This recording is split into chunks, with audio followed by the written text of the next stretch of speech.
This morning we're reading in the Gospel of Matthew, chapter 14, beginning in verse 22. Immediately he made the disciples get into the boat and go on ahead to the other side while he dismissed the crowds. And after he had dismissed the crowds, he went up the mountain by himself to pray. When evening came, he was there alone. But by this time the boat, battered by the waves, was far from the land, for the wind was against them.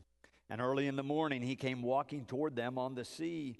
But when the disciples saw him walking on the sea, they were terrified, saying, "It is a ghost." And they cried out in fear. But immediately Jesus spoke to them and said, "Take heart, it is I. Do not be afraid." Peter answered him, "Lord, if it is you, command me to come to you on the water." He said, "Come." So Peter got out of the boat, started walking on the water, and came toward Jesus. But when he noticed the strong wind, he became frightened. And beginning to sink, he cried out, "Lord, save me." Jesus immediately reached out his hand and caught him, saying to him, "You of little faith, why did you doubt?" When they got into the boat, the wind ceased. And those in the boat worshipped him, saying, "Truly, you are the Son of God." This is the word of God for the people of God. Thanks be to God.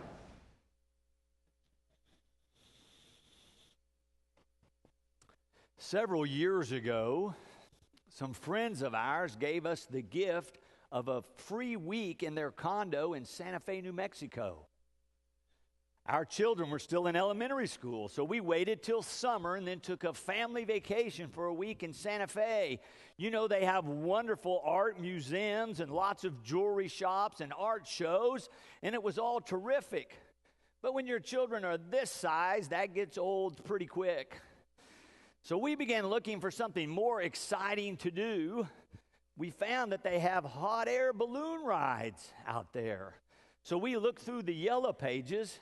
I had to stop here at the early service and tell the chapel choir, the youth, what the yellow pages were. They were bewildered, but we caught them right up. So I'm looking in the yellow pages, and I find an ad that sounds really good. It says, "Experienced pilot, excellent safety record, basket big enough for a family of 4 to ride in." So I decide I'll call them up and chat with them. I call the fellow. He's very warm and friendly. He introduces me and tells me his formal name, but he says, "You can call me Johnny, or if you want, really, most of my friends call me Wild Johnny." And I thought that was nice of him to tell me. I wasn't sure I wanted him to be my pilot. But Wild Johnny went ahead to tell us all the wonderful things that he offered, including what the price was. I about choked. It was very expensive, but I'd already told the kids, we're going to do this. So I took a deep breath and said, "Okay, go ahead on." And he was telling us, and he said, "In fact, we come and pick you up right at your door." And I said, "That sounds marvelous. What time would that be?" He says, 5 a.m. I say, "We're on vacation. I like to sleep in vacation. I like to sleep in." He says, 5 a.m., the best time to go is early in the morning. You don't want to miss it. The best winds, the clearest skies. So I gulp again and say, "Okay, we'll see you at 5. But when I'm going to bed that night, I have this unsettled feeling in my stomach. Should I trust this guy? Can I trust this guy with my family? Well, we're up and ready to go. It's still dark, but sure enough, Wild Johnny shows up in his super cab pickup with a basket in the back ready to go. We all pile in. We drive for nearly an hour out into the desert. We're on the highway the whole time until he turns off the highway and he starts going up a dusty, dirty mountain road. And I think, this is it. This is the end. I can see the headline, "Pastor and family disappear without a trace." I'm thinking, why did I trust this guy? But sure enough, just about a mile up the road, there's another truck, just like he told us there would be. It's the chase crew. They have the balloon in the back of the truck. We all pile out. He gets the balloon. He says, "Come on. Did I forget to tell you? You get to be part of the crew on this operation." So we lift this huge balloon that's folded up out of the back of the truck. We all carry it over and begin to unfold it and lay it out, and then they begin to fill it up. And as the balloon begins to come alive, while Johnny comes over and says, now there's going to come a moment where this is going to lift off the ground. And when I yell now, you and your wife should jump in and then have your kids follow us. I'll be in there, but you all come on with me. And all of a sudden I realize there's no ropes tying this thing to the ground. There's no safety wires here. This is just going to lift up into the air, and we've got to get in. When I say, okay, so it's beautiful as it fills up. But then sure enough, Johnny yells now, and he's already in. And then my wife and I climb in. Then Hope, our youngest, clambers in. And we're lifting off the ground, and Grace is just standing there. And while Johnny says, come on, and we reach over and grab her by the arms, and literally as we lift off the ground, she's outside the basket, and we're reeling her in. And I'm thinking, why did I trust this guy? What is going on here? What have I got us into? But before you get very high, it gets really quiet and so very peaceful. All sounds from the earth go away. And the views are spectacular and panoramic. And you see the beauty of God's creation in a way that you would never see otherwise. And Johnny actually is a very capable pilot, very accomplished, very calm, tells us what's going to happen, how it's going to work out. He really is great.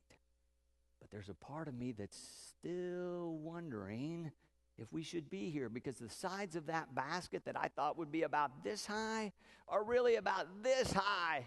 And my mind keeps saying, you could fall out of here. Your child could fall out of here at any moment.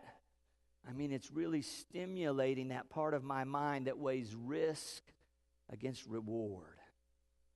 But we don't fall out. We have a wonderful trip. We're up there for about 2 hours. Everybody's calmed down and just having a great time. He let the kids help pilot the balloon and pull the handle that shoots the fire up. I mean, it was terrific. And then he says, now, we're about ready to land. But here's the thing. When the winds are this good, it blows you past your landing spot, and we already passed the flat space where we usually land. So see those sagebrushes down there? We're going to land right over there. What we're going to do is descend until the bottom of the basket's hitting the top of the bushes. That'll help slow us down. I begin to laugh nervously like, he's got to be kidding, right? But he goes right on and says, we're going to hit all the top of those bushes, and then we're going to hit the ground a couple of times. And when I yell jump, you four jump out. Because the winds are this good, they're going to keep pulling the basket. You don't want to be in it once it pitches over. And sure enough, we descend further and further until you hit the basket's hitting the trees. It's hitting the sagebrush. It hits the ground. We bounce a couple of times. It pitches over. He yells now, and we all tumble out laughing and shrieking. We're back on the ground safe.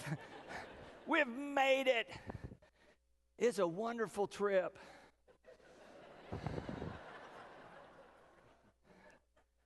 But all during it, there were those opportunities for fear, to clamor up inside of you, to take over, to become the deciding factor. I could have let fear be the deciding factor, but if I had done that, I would have never experienced the trip. It really was fabulous, and it was definitely exciting and exhilarating. It's a memory we'll always have together as a family. But we had to decide if we were going to let fear be the decision maker or if we were going to trust this guy. Our text raises that same question for us today. Do we trust the pilot? For those of us who say we're going to follow Jesus, we have to decide over and over, do we trust him? Do I trust him to lead me? Oh, we all have to make that decision of faith and step forward at some point and say we want to be a follower of his. But I've found in my life it's not just once, it's over and over that he calls me out of my comfort zone, and I have to decide again and again, do I trust him? Will I follow him? Am I going to go where he leads? Is he trustworthy? Do I trust this pilot? I mean, when he says it's going to cost more than you think, you're going to have to start earlier than you thought. You're going to have to do more work than you anticipated. You have to be ready to jump when I say jump. It's going to get bumpy along the way, but it's going to be all right in the end. Do I trust him? Will I trust him? Will I continue to follow? We have to decide. The disciples have to decide in this text we read today in verse 22, right? This is a story right after the feeding of the 5,000. It was wonderful. It was great. They're all amazed. But then Jesus puts them in the boat and pushes them out and says, go on out. I'm staying here. Will they trust him? Then they get caught in a storm. They see him walking out toward them. They're afraid. He calls to them, speaks to them. Will they trust him then? Peter says, I need a little more, Lord. And he says, come. Will Peter trust him then? Will you trust him? Fear has a way of threatening to take over. You can see it throughout this passage. What we have to do is decide whether he's trustworthy, whether we will trust him. Will it be fear or faith? Will it be paralysis or action? How will we lead our lives? How will we live as followers of Christ? Will we trust him is a question we all must grapple with. I particularly want us to think about that in terms of gifts that we have. United Methodists say that all of us have received gifts. Oh, all the gifts are not the same, but all of us have been given gifts. Paul writes about this to the early Christians at Corinth. He says everyone is given a gift. He calls it a manifestation of the Spirit, that we're all given gifts to be used for the common good. Do you realize God has given you gifts to use for the common good, for the good of others? Are you using your gifts? When you come forward to join Boston Avenue Church, or for that matter, any United Methodist church, the pastor is going to ask you, are you ready to participate here fully through your prayers, your presence, your gifts, your service, and your witness? Are you ready to let Christ lead you in all those different areas of your life? Are you willing to risk your gifts? God gives everyone gifts in life. That's what we believe as United Methodists. You've been given gifts. But in our membership and commitment vows, we're asked to use them, to risk them as God would lead us in Christ, so that God might work through us to build the kingdom, to spread his love, to spread the gospel to others. Are you willing? Oh, it's a risk. To get out of the boat is a risk. To follow Christ is a risk. To share your gifts when called by God is a risk. But as United Methodists, we say prayers and presence prepare us to take the next step as God calls us to risk sharing our gifts. John Ortberg is a pastor. He's an author of quite a few books. He's written one on this very passage. The title is, If You Want to Walk on Water, You've Got to Get Out of the Boat. He talks about his own family experience quite a bit in the book. He says, we're Swedes. We're a cautious lot. We don't take many risks. He gives a couple of illustrations. He says, I have a couple of great aunts. They lived in a house that's been in my family. My great-grandfather built it. It was wonderful. It was a beautiful Victorian home. The centerpiece of the house was the parlor. It was beautiful. We saved it for special occasions. They always said, it's saved for a special guest. But he said, you know what? In my lifetime, there's never been a guest that special come by. And so we never use the parlor. It's the most beautiful room in the house, but we don't use it. He gives another illustration. He said this came to light when his grandmother died. As they were moving some of her things, they found this big box in the attic. When they uncovered it, they found this exquisite set of china, inlaid pearl, beautifully painted. Nobody could remember seeing it before. John says, my wife had been in the family 20 years. And she said, where did this come from? Well, I've never seen this. He said, I grew up here. I've never seen it. They began to ask around. Some of the older relatives told them what had happened. They said, oh, this is a gift your mother received when she was a young woman. Her parents began to give her a piece at a time. It was very expensive. We were not wealthy people. But for graduation, for confirmation, for birthdays, they would give her a piece. Oh, she loved it. She would admire it for a few moments. But then they said she would wrap it in tissue paper and place it in the box. Finally, she had a complete set. She was going to save it for a special occasion, for that special time, that one moment that would be just right to use it. But he said, I guess that moment never came. And my grandmother went to her grave, never having opened the most precious gift she'd be given in her lifetime. He said, there's nothing like the tragedy of the unopened gift. He says, now all of us receive gifts in our life, spiritual and tangible. We have to decide how we're going to use them. He says there's two ways that people can respond when they receive gifts. I've put them in your outline. He says the first way, how some people respond, is to say, this gift is so valuable, it can't be risked. The gift is left in the box because you know if you use it, you might break it. He says, oh yeah, it's a risk. But he said the second way that you can respond is to say, this gift is so valuable, it must be risked. You must take it out of the box and use it. That God has offered it to you, and if you don't use it, you thwart the very purposes of God. So think about yourself. When there's an opportunity here to serve at the church, do you think, oh yes, another opportunity, I want to do that? Or do you think, oh, no, I hope somebody else does that? When we remind you that Christ calls all of us to use our financial resources generously, do you think, oh yes, I'm a tither, I hope I can give more, I hope I can help? Or do you think, what's the minimum I could give? Or some think, oh, I know the fella down the road, I think he has more than me, I hope he takes care of that. How are you using your gifts?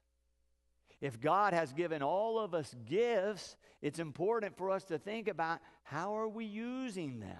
Are we using them the way Christ would lead us? Are we willing to even take a risk, even if we feel the prompting of God? Or are we keeping the gift in the box? In our story today from Matthew, over and over, Matthew tells us the disciples are frightened, they are terrified, fear threatens to take over, but Jesus comes to them. Jesus offers them the greatest gift of all, the gift of himself. Did you hear that in verse 27? Matthew says they're all terrified, and Jesus says, take heart, it is I, do not be afraid. That's the message for us. Take heart. It is I, Jesus says. You do not need to be afraid. You can trust me. That's what he's saying. I will lead you if you will follow. Peter wants a little more help. He says, if it's really you, Lord, just command me and I'll come. And Jesus says, come. And Peter starts, but then he's overcome with fear again and begins to sink. But Matthew writes that immediately Jesus reached out his hand and caught him and saved him. Jesus is there for him at every turn. And the risen Christ is here for us at every turn. God is with us is a constant theme in the Gospels. Jesus is with us. Will you trust him? Will you risk using your gifts? When he calls, will you get out of the boat? Are you willing to offer all of who you are and all you have to his disposal? Or are you holding some back? Are you willing to take a step out of your comfort zone when God calls? Are you willing to use your gifts for the cause of Christ? The promise of the gospel is that when you do, you will encounter the greatest experience in your whole life. The greatest adventure that ever comes along. You will experience life in concert with God. Amen. And thanks be to God.